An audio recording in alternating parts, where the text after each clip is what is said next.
Times Now. Action begins here. And on to the Times Now Super News break, the exclusive here on your channel.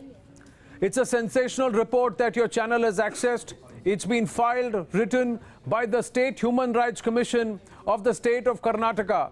And this is about the happenings inside the Bengaluru Central Jail at the time when V.K. Sasikala was incarcerated. This was around that episode when DIG Rupa came out and talked about brazen misdemeanor, brazen flouting of rules that was happening because there were those who blew the whistle from inside the prison.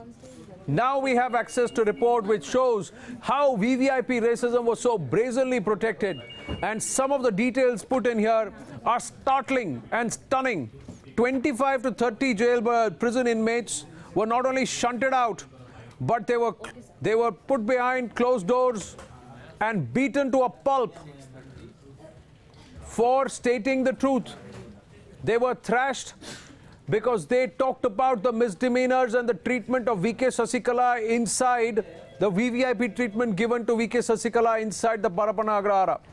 DIG Rupa had exposed the VIP perks to Sasikala. She also found herself shunted.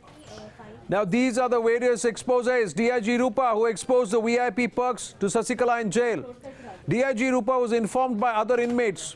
The whistleblower inmates were allegedly beaten up inside the prison before they were shunted out. And your channel accesses the report, the State Human Rights Panel report that blames the jailers. The inmates thrashed, then shifted to other jails. The panel claims violation of multiple rules. This is the fact.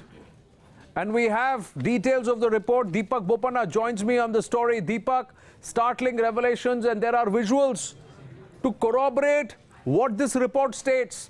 So DIG Rupa stands vindicated today. So do these inmates, that V.K. Sasikala was being treated like a VVIP. Why? At whose behest? And what was the price that she paid? Well, it looks like in the state of Karnataka, it was not just the officers who came out and exposed what was happening, and especially the irregularities in the prison that was shunted. It was also the prisoners, some of them who sourced out crucial information, which actually assisted Rupa in filing that report, were also assaulted brutally. We, of course, on the 16th of July, we played out visuals where several prisoners came out of a bus while they were shifted all of a sudden overnight at about 1 to 2 in the night. They were shifted to the Belagavi prison and several other prisons.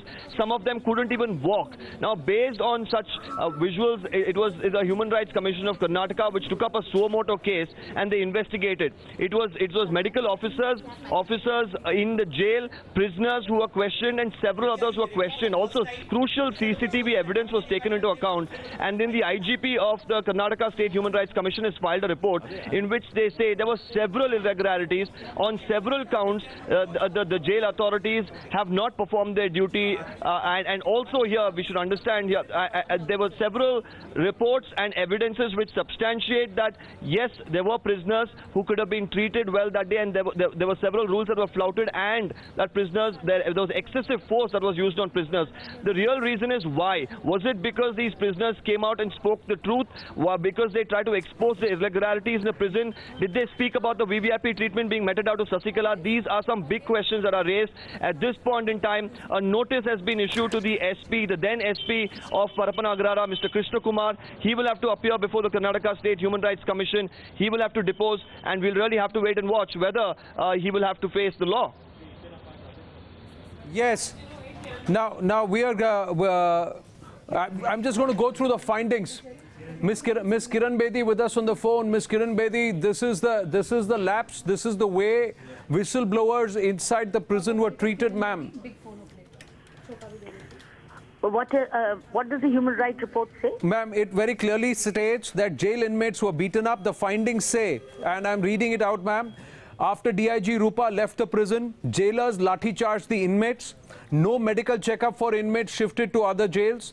Inmates shifted late on Sunday night, violating guidelines. One ill prisoner forcibly shifted in a wheelchair. And injuries to prisoners were noted by the Karnataka Human Rights Commission. This is what are the excerpts of the report. Well, there is enough punitive. First of all, this is absolutely unacceptable. unacceptable. Now that we have an evidentiary report that this is what has happened, somebody in the Home Ministry or the Department of Home of Karnataka should take cognizance of it, register cases and arrest all of them. I also have the declaration by Mr. Krishna Kumar, the Chief Superintendent, who was previously working at the Central Prison, and he says, 19th of October 2015. Now he says, regarding simple imprisonment of convict V.K. Sasikala Natarajan was provided with simple imprisonment facilities as per the Karnataka Prison Manual and Prison Rules. So this is what he has given as a written statement, and they have also, this is countering the information unearthed by DIG Rupa, and they say as a result of provocative appeals by D. Rupa, IPS, a section of prisoners broke irregularity against the Chief Superintendent and revolt broken and one group against the other prisoners in groups immediately. Later, to control the uncontrolled, the mob of convicted prisoners police force was requested, and after arrival police force, the large-scale violence and outbreak was controlled successfully. Prison officers were able to lock them safely in barracks. So they are claiming that the prisoners revolted, but the State Human Rights Commission comes out and says that the jailers unleashed brutality on those who were whistleblowers. So who would you take into account, the Chief Superintendent or the Human Rights Commission? Well, Human Rights Commission supersedes. Human Rights Commission supersedes any other claim. And I think Human Rights Commission must be taken cognizance of. And all the delinquent officers, to my mind, should be asked to be voluntarily retired and criminally charged. True, Ms. Kiran Bedi, because there is much more to it than meets the eye, and something sinister was going on. We've always maintained that, even with the case of Abu Karim Telgi and also with V.K. Sasikala, they were clearly being given royal treatment inside the jail. We don't know at whose behest and at what cost. Ms. Kiran Bedi, thank you for talking to us. We also have a reaction from Ms. DIG Rupa. They aired their grievance to me. Naturally, the vested interest there in the prisons, the authorities did not want the truth to come out, and that is why they were transported. Now, as a senior officer, I was not kept in the loop. So, whom the Chief Superintendent had consulted before taking this decision, I am not aware. But it was a decision on the part of the Chief Superintendent of Prisons to transport them and to different prisons, and that he had done after beating them black and blue. So, the lightning speed with which they were transferred to different prisons, which normally doesn't happen, shows that it was a way of telling them that if you tell your grievance, and that too where the interests are hurt of somebody mighty and powerful, and the corruption angle has to be investigated by the Anti-Corruption Bureau, and I've also submitted my statement there with the Anti-Corruption Bureau, and I'm hopeful. Times Now. Action begins here.